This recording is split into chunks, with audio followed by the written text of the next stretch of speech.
I made it. I moved to Columbus, Ohio. Well, within the last week and a half, I moved from Huntsville to Nashville, from Nashville to Columbus.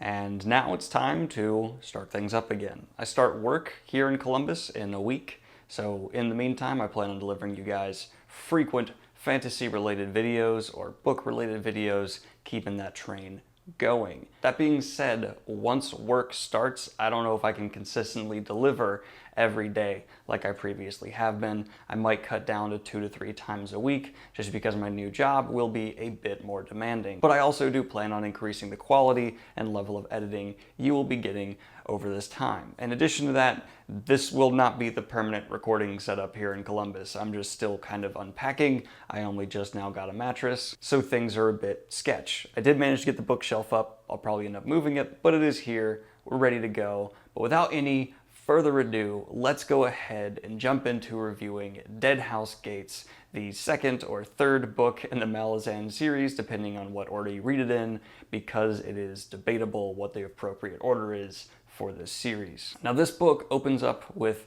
a whole new batch of characters and a lot of left turns in terms of directional and plot continuation. And for Malazan, I don't know if that's the best thing. It's an incredibly large series, and having an entire book where it's just a dead hard left for the reader when you're already trying to jumble and balance one of the most complex fantasy worlds I personally have ever seen, this could be a bit jarring. So I will honestly criticize Malazan here. I think it's biting off more than it can chew, and I think for your average reader to even your hardcore fantasy reader, this can become a bit of an issue. I've been in the Malazan subreddit quite a bit recently, and even the most hardcore fans do admit this is an incredibly not approachable series and difficult to follow. And that kind of falls into one of my next big criticisms as well. If it was written a little better, I feel like this series would be a bit easier to follow, but it's not written the smoothest or the sleekest of any fantasy series. The author seems to keep everything at either an emotional 0 or 10. There's very little in between. People are just kind of exploding at each other, or it's just the most basic things happening, like talking about people moving around. And it can be a little bit draining, just having this incessant emotional height along with the intense writing style and overall scope. It just is insane to keep track of. But after that, I do not have any more harsh criticisms, and now we're just going to get into my general thoughts, and that largely keeps along with the overwhelming positive feeling I have for Malazan. Aside from the fact that I would recommend it to very few people, if not anyone, just because of the sheer undertaking the series requires and the amount of energy you have to put in just to keep track of what's going on, it is still incredible to read through. It's like reading something I just can't believe. It's so big and it's so epic in scope, and I have a lot of respect for the author for biting off so much. It's not the smoothest journey, but it's happening, and overall, I'm still impressed. This is going to lead to a side tangent really quick that I want to jump into, and that is that for the first time in the Malazan series, at least that I can remember, there is repeat sexual assaults happening in this story. Not sexual assaults, rapes. And at first, I found this a bit off-putting because honestly, I'm tired of fantasy authors using sexual assault or rape to make their world seem darker and harsh. There are other ways to do this, there are other more successful ways to do this, and the amount of sexual assault and rape that happens in the fantasy genre is really just draining, and it's tiring, and I hate reading about it because I just wish fantasy authors would come up with something besides this to establish their world as dark and gritty. I think Mistborn Era 1 does a phenomenal job of building their world to be dark and gritty, and while there's some uncomfortable sex stuff happening in Mistborn Era 1, it certainly does not rely on anything like a sexual assault or a rape to establish the level of dark happening. And Malazan's not super guilty of this, although I do think the rapes and sexual assaults were used to show how dark the world is, and I will actually turn around and praise Malazan here because it did treat rape and sexual assault like the horrendous, dark, awful things that they are, and made the people doing it into monsters, which, good job all around. And my SD card just broke, so what we're gonna do now is finish this up on my phone, and then we'll go ahead and go buy a new SD card tonight so I can keep uploading tomorrow, because great. So as I was saying, yes, Malazan Book of the Fallen had a dark world. It utilized sexual assault to prove that at times, but it did it very well, and I appreciate that as a reader. Now, in addition to this, let me see if I can go ahead and just,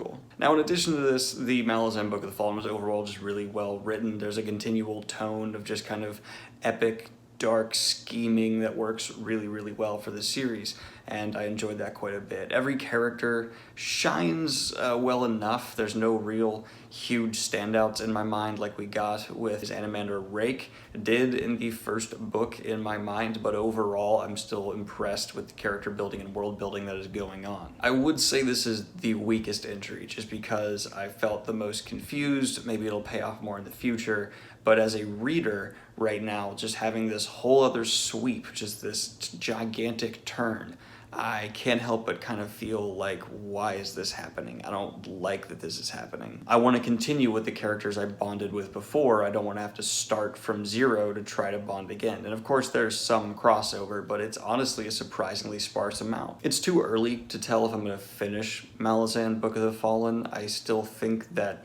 overall, I respect its ambition more than anything else. Almost every aspect of the series is on the scale from good to really good. The fan base seems to be very understanding that this is not for everyone. It has nothing to do with like intelligence or whatever. It's just some people have the time to get into this, some people don't. I'm definitely not going to be reading Malazan as consistently as some other series. It needs to be something where I kind of space it out and take a lot of notes that I go back over and kind of refresh the whole book before I jump into the next. Because even if I started the fourth Malazan book right now, it would be difficult for me to keep everything straight in my head. I really do need to go back and do a whole nother refresher on top of what was already there, just to fully understand what happened in this book. And yes, it's largely due to the scope of the series, but it's somewhat due to the writing style. I'm not the largest fan of Steven Erickson's writing style. I think it's fine and acceptable, but you need to have a great, clear voice that conveys information super well to be on this level of ambition and scope,